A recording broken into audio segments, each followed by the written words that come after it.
Good evening, everyone, and welcome to Dubs Talk Live. I'm Zena, Keita, here with Warriors reporter Dalton Johnson. And yes, the Warriors have another win. They entered tonight 26-24 and now are 27. 27 and 26 now. Routing, destroying, you know what, maybe that's too harsh of a word, but they completely demonstratively won against the OKC Thunder, 141-114. It is Black History Month, and there was a lot of historic moments made tonight. We'll dive into those, but I love that Kerr said this is the most fun he's had watching the Warriors this season. What was it like for you, Dalton? It's hard to argue with that. I mean, when you have a night like this with Klay Thompson where he goes absolutely in fuego, catches fire right away. Okay. Yeah. And the nice thing, though, was that it started off as a one-man show with Klay catching fire in that first quarter, but then it became a really balanced attack where multiple Warriors really help with that win, in different ways, too, whether it's Jordan Poole and his passing, whether it was Andrew Wiggins and being really active, looking the best he has, I think, since coming back from his injury and his illnesses, so there were a lot of people that really helped in this win. It obviously started with Klay, but again, a very well-rounded team effort to really blow out the Oklahoma City Thunder, who are a fun, up-and-coming, and improving team. Yeah, incredibly impressive roster there, but able to keep Shai Gilgeous-Alexander to just 20 points, specifically 8 points in the second half. But that's enough. Let's talk about the man that was in fuego. As Dalton said, Klay Thompson was shooting off of screens, behind screens, in front of screens, coming off of the baseline. Anywhere he wanted it, mid-range and further, he got it. No, he absolutely dominated, especially from that left side. He could not miss. But it's, when you see Klay catch fire like he did and like he has in the past, there's nothing like that. There really isn't. We've seen obviously huge Steph Curry nights, don't get me wrong. Right. But when Klay's feeling with that picturesque shot, you can feel it. You can feel when it's going down. He knows that his shots are going down. 18 points in that first quarter. No other Warrior had more than 2. Right. That's where it was like, okay, Klay's in for a night. Give him some help. But he got the help as the game went on. Right. But, man, what a night from Klay Thompson. Final stat line, 42 points on 15 of 22 shooting, 12 of 16 from 3. No free throws. No free throws. An interesting stat, Anthony Slater from The Athletic pointed out, it is the NBA's first 40-point game without an attempted free throw since Jamal Murray in 2021. It's so vintage Klay, though. He's not someone that hunts for free throws by any means. He's someone, he knows his game. I'm going to be at this three-point line. I'm going to get to my mid-range, and I'm shooting. I'm letting it go. So he doesn't have to get to the free throw line to get these kind of 30, 40-point games, and that's almost what makes it a little bit better sometimes, where it's like, to do 42 points with not a single free throw, it's absurd, and it's the efficiency that you said that really stood out to me. When you talk about 12 for 16 from that three-point line, and none of them were that bad a shot. Well, he had one crazy wild shot. Well, he had one corner. crazy one, and Draymond even went on. He was asked about it after the game, and he's like, "Oh, that was a terrible play. It was a terrible play. Shot. But it was a fluke. It was a fluke. We're not going to count that. What we will remember to say: 3 rebounds, 1 assist. He didn't just score the ball, guys. He did other things tonight. But let's hear what he had to say about his game. He's at the podium. Klay, how important or how good was it to you? Did it feel, when you got a night like tonight when, people are saying, well, without Steph, the Warriors are probably going to tumble. To come out in the first quarter and fire things up like you did, how good did that feel? It felt great, but what felt even better was the 43 team assists we had and only 16 turnovers. Our starting lineup had most of those, so that was, I think, the indicator of how the night went. It's got to be the most we had all season, and the ball was humming. And when we do that, we're at our best. And for me, I'm a huge beneficiary of when the ball's moving. And what the naysayers say, that's fine. But we have a lot of guys who are gritty, and we're not just going to quit because our best player's out. Were you intentionally trying to get going early on? Not really. I was just hunting great shots, and I got a couple great looks early, and I thought they were all in rhythm. And, I thought I maybe took 2 bad shots tonight, so I thought it was a great night for myself as far as shooting the ball. Klay, we know how hard you've worked coming back from those injuries to get back into that all-star caliber conversation. You've had multiple 40-point games this year. You had a 50 ball. Do you feel like you deserve to be an all-star this year? To be honest, no. If our record was better, yes, but being 2 games above 500, I don't think I should be in Salt Lake City. But I will be an all-star before it's all said and done, again at least. So it's a goal of mine, and I'm going to show up when it matters most. I'll tell you that. We've heard Draymond and Steve Kerr say that that's one of the best games they've ever seen Jordan Poole play. To see him in control and dishing out, so many assists. What was that like? It was awesome. I mean, career high in assists. I was a recipient of a lot of those. So JP is an incredible ball handler, incredible scorer, and he's developing into a future all-star. And he played with great poise and patience tonight, and just a incredible talent that we were so lucky to have with the team. And Klay, when you sat down for good with 4:41 left, it was quite the extended roaring ovation. I mean, I know that means a lot to you, but especially now, I'm sure you can't get tired of that, can you? Never. I appreciate Dub Nation for that applause, and definitely made me feel good inside. So thank you, fans.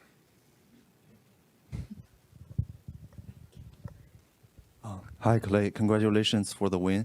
And tonight is Bruce Lee night. His philosophy is be like water, and also you are a splash brother. How did that water philosophy impact your game tonight? It's also a great book written by Miss Shannon Lee. That book helped me so much during the time when I wasn't playing basketball, and even outside of basketball, I try to apply her and her father's teachings to my life. That book is incredible. And as far as on the court, just to be like water is just to flow, be effortless, be quick but not in a hurry, and always have ultimate belief in yourself. So that's what it means to me to be like water, and I thought I resembled that tonight. Did you petition at all to stay in, maybe go for your three-point record? Nah, I'll let that happen organically, but I know I have another shot at it one day. You said you guys aren't gonna, quit just because Steph is out, but for you, do you feel any increase in responsibility? Do you want to take on more responsibility when he's out, especially as you guys are still trying to stabilize this season?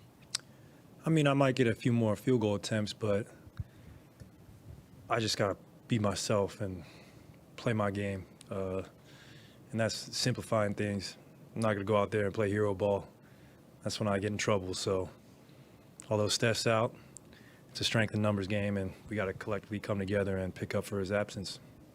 Klay, that's the second highest three-point total in any game besides the 14. Did it feel like that, or was it one of those games where you kind of black out, one of those moments where you black out? I think it's third because Zach, Levine, and Steph had 13. Oh, I meant for you personally. Oh, yeah, wow. Yeah. Thank you. Yeah. Sorry, what was your question? I mean, could you just tell it was going to be one of those nights, like you were just in the zone, like where you kind of, I know you said sometimes you black out and you have those moments. Yeah. Well, I do every pregame when I'm doing my little warm-up. I flip a kettlebell to see if it lands upright, and tonight it did, so I knew it was going to be a good one.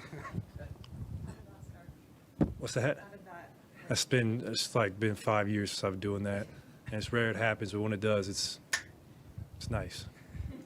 You guys are playing in Portland on your birthday. Mm-hmm. What does that mean to you? Man, that means the world to me.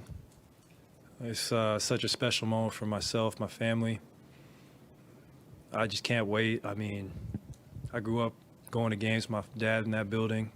Some of the best moments of my life watching the Blazers. When the Lakers came to town, I remember when Mike and Scotty came to town. I remember Vince Carter coming, meeting Allen Iverson. So I'm just so excited to go back and see my family, and be able to play on my birthday is just incredible, especially at a young age of 33. I've had so many great memories in that city. I fell in love with the game growing up in Portland, so it's going to mean the world to me. Klay, how do you decide which games to make a paper airplane? What's that? Usually, yeah. Right now. Okay. Jeez. Oh. Man, it's not good. It's very bad news Bears-esque. So every time you flipped it, a couple times it's landed. Have you had big games like that? Yeah, I would say so. Tonight. Yeah. Whitley hasn't come back since you hit her with that airplane the other day. Yeah, sorry. Look at that.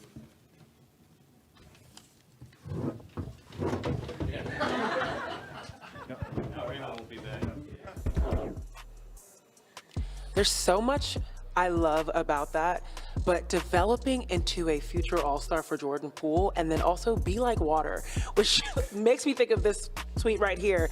Klay will have a good day on the bay tomorrow. A shark, okay? A straight shark and a sharp shooter. Unreal, unreal. 12 3 points in one night. 12 3-pointers, and I know he was saying he wasn't hunting to stay in the game, but I'm going to call a little okay Klay, because he definitely was turned to the bench and was, let me stay in, let me stay in. Yeah. When Moses Moody and James Wiseman were getting in the game, which, hey, understandable. Right, but yeah, again, makes sense. 12 3-pointers, that's tied for the third most of all time. I mean, behind his own record of 14. So again, just one of those nights from Klay Thompson where you appreciate his comeback, you appreciate still his greatness. And we need to remember that really since 2023 started, Klay Thompson's averaging over 26 points per game, but it's surreal. Yeah, and it's the efficiency. It's the pre-injury efficiency where that's where you're starting to see him get his legs back, get his shot back, the get his consistency back, and all his of that, confidence. right? Yep. So, it's been such a long road, but again, to see him start to get closer and closer to that pre-injury form of Klay Thompson is just a lot to behold right now. He has to be happy about himself. Obviously, he said, I don't see himself as an all-star is what he told himself, but that's great honesty because we know that's a big-time goal of his, but he's getting really towards all-star level. Right. He'll be back. And speaking of just coming off the bench, the way that the Warriors showed up on the floor tonight was surreal. So much ball movement. It was impeccable basketball out there. 43 assists. 43 assists. And the Warriors absolutely found each other every opportunity they could. I was a little scared that there was going to be a passing crash call here, but beautiful finish from Jordan Poole. Every opportunity that they could find a man open, they took it and kept passing. I mean, I don't know if that was supposed to be an assist to Andrew Wiggins, but he was there with the bounce, the finish, and clean up the glass. I was so impressed with the way that the Warriors stepped up, and they were cooking without the chef. Yeah, right, exactly. Right? Cooking without the chef on the floor. What'd you make of the ball movement this game? Well, it's huge, and I mean, we're going to talk more about Jordan Poole, and obviously he led the way with 12 assists, but it wasn't just him. It was multiple players. Dante DiVincenzo with 7 assists off the bench, which is just what he's been doing lately. He's that kind of winning impact player that the Warriors so wanted in the offseason. But just go down the line real quick. I mean, let's look. We got Draymond Green, 4 assists. Jonathan Minga, 5 assists. Wiggins, 4 assists. Kevon Looney, 4 assists. Ty Jerome, 4 assists. And DiVincenzo, Jerome, Looney, all off the bench. Yeah. So, it was the balance of the starters and the bench. Right. Because at the start of the season, it was all about the starters. And, and the bench were the ones that were kind of letting the starters down. And there's a connectivity problem, right? And lately, actually the bench has really stepped up, and the starters and the veterans have been the ones that have kind of let some of these late leads slip away. Sure. And the closer they get to kind of striking that balance, that's when they can actually finally start to stack these wins up like they've been searching for all season. Right. So they're starting to get closer and closer to that point. Yeah. It's never going to be 50-50 by any means, but it's getting way closer to that balancing point right now. For sure. It makes me think of the quote that Draymond just had in the Warriors postgame. You might have heard him. When Steph is not on the court, that organized chaos is gone. And you have to make up like 60 to 70 points, not only from what he's scoring, but what he's also distributing. So it was beautiful to see his teammates step up for Steph in the sense of being able to distribute the ball. But the number one person that was able to do it amazingly, Jordan Poole. 12 assists, his first double-double of the season. I actually was surprised to hear that. His first double-double, but with that 12 assists and also scoring as well, doing a great job there too, but really doing a beautiful rendition of Steph Curry on the floor tonight. Yeah, he controlled the game. That's a great This point. was exactly the performance that the Warriors needed from Jordan Poole with Steph Curry out. My eyes were on Jordan Poole tonight. Obviously, they turned towards Klay Thompson with him going off. Right. But it was really, how is Jordan going to handle this? And it's obviously not the first time he's been dealt with this with Steph Curry out, but being more in that point guard role and less of that scorer's role, where clearly distributing the ball, controlling the game went first, and then came the scoring. Yeah. So he wound up with 21 points, but it was on 8 for 14 from the field, 5 for 10 on three-pointers, a plus 28 and plus minus. I mean, That's amazing. The eye test met the advanced stats. Correct. Because sometimes that plus minus doesn't always add up. Exactly, That's and true. that's when plus minus really matters to me. You have to be able to watch the game and see the stats at the same time. Right. But it's the 12 assists, and that's what's going to go the longest way for him, right? Is the fact that he had no turnovers in the first half. By the time amazing. he had his first turnover, there were 7 minutes left in the third quarter. He already had 9 assists by then. And Draymond talked about it where he was saying, hey, he wound up with 4 turnovers, but 3 of those were really just trying to feed Klay Thompson. Sure. When Klay was like, give me the ball, I'm feeling it, Jordan understood the assignment right there and wanted to keep feeding him. And sure, some of those wound up being turnovers, but those are turnovers you will live with, right? It's not trying to do too much. It's not trying to do a crazy behind the back pass by any means. So his turnovers were in the flow of the game. And that's what you want to see out of him. Everything was under control. There was a little play, I think it was the first quarter, where it looks like almost like an elementary basketball play where he passes the ball perfectly to Kevon Looney. Yeah. Perfect two-handed chest pass. But that goes such a long way in the grand scheme of things. Yeah. So a great game. It's the fundamentals. Yes, a great game from Jordan Poole in an under control game. This is a blueprint of what Steve Kerr and the rest of the coaching staff can show Jordan with Steph Curry out. For sure. Understand the assignment is the term I love, and the bench did that. We're going to talk about that when we get back here on Dubs Talk Live. Dubs Talk Live is presented by FitAid Clean Energy and Sports Recovery, the energy drink for athletes. FitAid Energy is naturally sweetened with only 15 calories, no sucralose, no aspartame, and no compromises.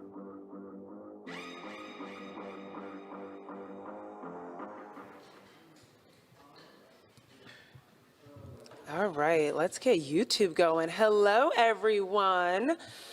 Welcome to Postgame Dubs Wins. I love this. This is a good vibe to be a part of right now. There's been so much good stuff in the chat. I'm trying to see. Poole really did have an efficient game from Otis Bird. He's like always the first one to say hello to us. Yeah, so hello, yeah, Otis. yeah. We He's an appreciate OG, you. Otis the OG. You are an OG. We love it. Poole really did have an efficient game tonight. What Draymond said about the game Poole had really speaks volumes. And not only Draymond speaking volumes of him, Klay Thompson also really speaking volumes of him. And that's what you want when you're talking about rookies coming through the ranks, having their veterans have so much respect for your game. The way, if Poole can keep racking those type of wins up and those type of words of adoration. Admiration. There you go. I'm thinking adoration as well, but admiration as well. But absolutely amazing from Jordan Poole. Yeah, no, I mean, Steve Kerr and Draymond Green straight up said that this was the best they've maybe ever seen Jordan Poole play. Right, yeah. And we've seen Jordan have 30-point, 40-point kind of games. But when he can do it like this, the words that I kept coming to is under control, efficient, things like that, playing at his own pace, not trying to get ahead of himself, because he has so many skills that sometimes it's too much to pick off of the menu for that, right? Where it's, I can do this, I can do that, I can do that. Instead of just, hey, let's narrow it down to 1 or 2 things in real time, and now everything we can kind of lay it on the plate, and now we're okay, right? So a great game from Jordan Poole, and again, like I said, just this is the blueprint that if you're going to turn on the film, watch this game. Watch this game. I am absolute, yes. This is why he's the Warriors reporter. Exactly right. All right.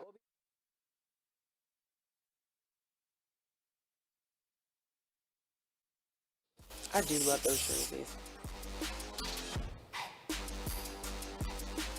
Welcome back to Dubs Talk Live. We are going to talk about the way the bench has been stepping up, but really, Kevon birthday buckets, okay? Came in, got the boards that the Warriors needed, but mainly just being able to continuously be that solid, big man in the middle. They did not start Looney because it was an athletic OKC team. Guard heavy, athletic, moving around, but when Kevon Looney came in the game, he did what he was supposed to in making sure that he cleaned up the boards and got the ball in the hands of the likes of Klay Thompson, Jordan Poole, etc. Yeah, you know, I mean, this is one game after Steve Kerr essentially said, yeah, Kevon's gonna be back in the starting lineup. But then when Steph Curry's out, you know, it's hard to play Kevon Looney and Draymond Green together without Steph Curry. That's you true. know, so that's why they had Jonathan Kuminga in there, someone who's showing more and more that he can space the floor, use his athleticism. But again, like you said, today is Kevon Looney's 27th birthday. Yay. You know, it feels like he's been here as long as Steph, Klay, Draymond, right? But oh, I it's loved your wild tweet. because- Hold on, we're not going to pass over your tweet. He said, Kevon Looney just turned 27, but was drafted in the 1974 draft. right. That's And how that's, it like, feels, though. accurate. That's how It it feels. I feels mean, like he's been He's around. wise beyond his years.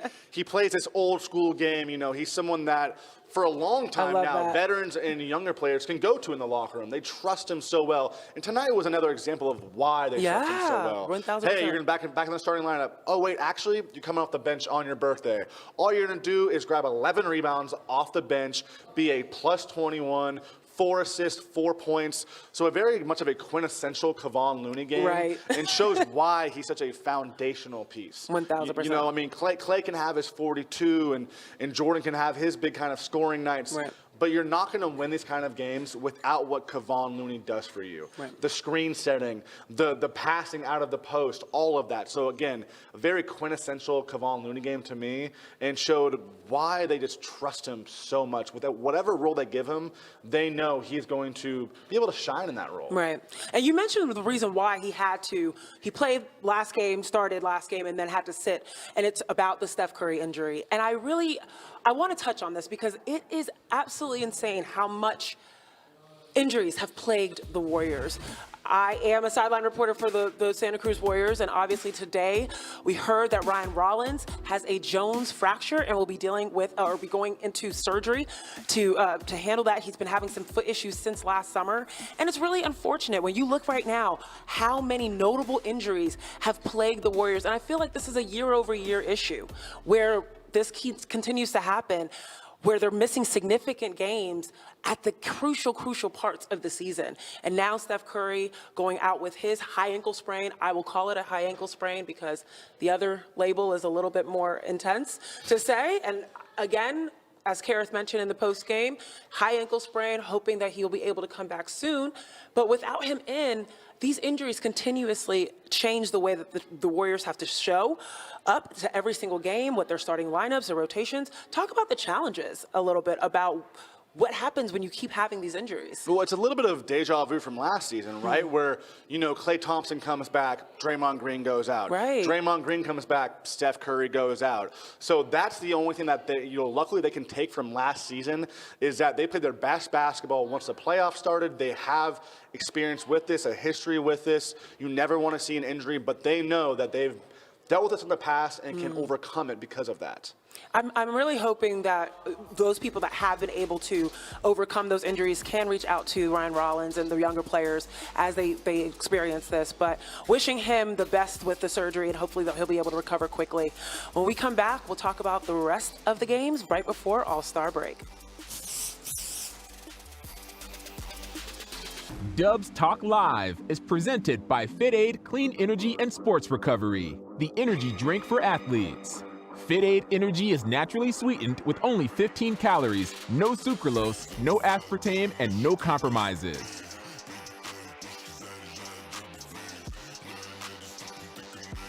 Okay, perfect. All righty, welcome back, friends on YouTube. Lots of beautiful happy birthdays to Kevon Looney. I hope he gets a chance to celebrate soon. I can't imagine he's just playing all the time and always busy and probably going to be in an ice bath very soon somewhere. But happy birthday to Kevon for sure. I love this question. How close is Klay to Supreme Klay? Ooh, Supreme Klay. Supreme Klay. I don't even know how to I've never react to heard that one, but yeah. I like it. I like it but- too. But I mean, like I said, ever since, he's just gotten his legs more and more under him, and he's always been someone where, the naysayers at the beginning of the season. Look at the stats even in the past. He's not someone who's ever starts the season off averaging 30 a game by any means. He gets better and better as the season goes on, month by month. You know, in January, he averaged over 27 points a game. You know, and he has this kind of game still so early in February. So he's getting better as the season goes on. He is, which is so great. That's all you can ask out of, Literally. out of him, right? You know, and you would assume that as the season goes on, he might be able to play in back-to-backs. Steve Kerr has said that there's still a chance he can play in back-to-backs, you know. So for him to stack these kind of performances and get to that point where he can play to back-to-backs, that's just going to be a huge burden off of Klay Thompson's shoulders also. That's so true, because that's all he's had his eyes fixed on getting back. And we're so grateful that at the end of the season, getting towards the end of the season, toward the middle, towards the end, his wear and tear is not picking up.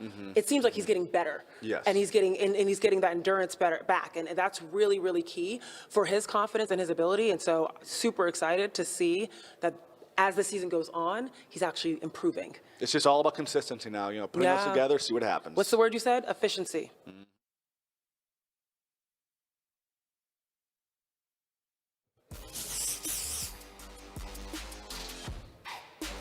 All right, Dalton.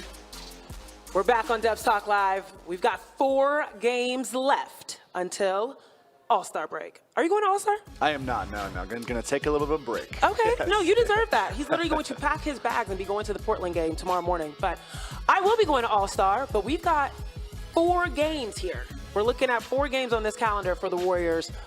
What do you make of this calendar? 3 against Western Conference teams. Every game against a Western Conference team right now is big, but I'm really interested in this game in Portland. Gary Payton II already received his ring, but this will be the first time that the Warriors actually play against Gary Payton II. That's right. You know, so it's going to be tough playing against him. A little bit of a preview of what the Warriors miss and all of that. So I know it'll be tough for the Warriors and, you know, just these teammates. They formed a great relationship with Gary. So I want to see how they play against him with this scoring guard tandem with Damian Lillard, Anthony Simons, plus the defense of GP2. So that game really intrigues me, this upcoming game in Portland. For sure, and Damian Lillard's having quite the season. It's quiet, though. I feel like not everyone's talking about how well he's playing this season, but very, very important that the Warriors are able to close out as they go into All-Star break. And again, I don't think we shouted these people out, and I want to make sure that we circle back and just say, shout out to JaMychal Green and Dante DiVincenzo. They really stepped up tonight as well, coming off the bench and being able to score. And then my last thing, James Wiseman, way to take advantage of those minutes. In 4 minutes, 6 points, 2 rebounds. That's the way to get a Dubs win. Thanks for joining us on Dubs Talk Live. Zena, Keita, Dalton Johnson. We'll be back.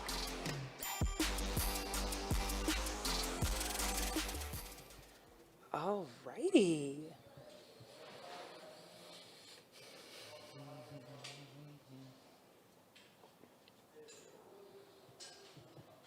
All righty. Let's close it out, YouTube family. Yes, very unfortunate regarding Rollins. I've just been seeing him getting so much better down in Santa Cruz. His decision-making has been better, his offensive ability. He's always had offensive ability, just even from college, but just being able to make the right play and just knowing when to push the ball versus hold it back, being able to put the team on his shoulders when they need to score. He's been doing absolutely phenomenally. So it's terrible timing for him because he was really getting some momentum. And out of all of the young core, he was the one that really was benefiting the most, I think, out of the Santa Cruz minutes. So I really, really hope his surgery goes well, for sure. Yeah, it's tough luck. It's tough timing. You know, it's that same issue with the foot that he had, you know, right after the draft too, where he had no idea. It just kind of popped up on that in his physical, where he wasn't allowed to play in summer league. All this, you know, but he was having a strong showing in Santa Cruz, and you know, putting up some pretty impressive numbers in Santa Cruz. The Warriors are very high on Ryan Rollins. You know, they traded up in the second round for him. They even thought about trading up even at the end of the first round for him. You know, so they still very much are very high on him. He was 19 when he was drafted. He's 20 years old right now. So a tough go for him, kind of like a redshirt freshman year almost for him. You know, but you know, again, the Warriors are gonna take some time with him, hope for the best for him, and next year it will be a big summer for him going forward. And that's the good news, is that he does have that time. There's no rush for him right now in terms of like needing him to come up and play. It's interesting. What do you think about when you look at Ryan Rollins going out and you think about how like a Chris Chioza was able to come up last year for the Warriors towards the end of the season, and Moses Moody and Jonathan Kuminga were frequenting Santa Cruz, and they were able to come up towards the end of the season and really kind of hold down some games going into the playoffs, and sometimes even in the playoffs. Not having Ryan Rollins available, and now leaving with Patrick Baldwin Jr. and also James Wiseman, Moses Moody somewhat. How do you think that affects losing Ryan Rollins as an option to eventually bring up during the playoffs? Well, it's just tough because, again, like I don't think he was going to be a real part of the rotation by any means. Sure. But you just want to be able to have him in that building, around the veterans. Like, there's a reason that he's around veterans in the locker room as far as even where his locker is placed. Right. All of these things go a long way. So the longer that he can be around a Steph Curry, a Draymond, a Klay Thompson, an Andre Iguodala is going to benefit him in the long run. Right. So now he needs to just be able to kind of take things in from a different perspective, continue to learn, watch the games, ask the questions still. Right. And that, again, can really benefit him in the long run. It's tough in the short term, but again, when you're 20 years old, the future is really what this draft pick was more than anything else. 1,000%. It really is learning by osmosis, just being around that veteran spirit and that veteran ability as well. So we appreciate you guys joining us for another Dubs Talk Live on YouTube. Our YouTube fam, you guys are always so engaged. We appreciate you so much. And Dubs Talk will be back. Portland, when is that? Wednesday? Yeah, Wednesday. Wednesday. Yep. All right. So make sure to tune in. Make sure to comment. Make sure to say hello when you join the chat. It's always great. We love the manners in the group chat here.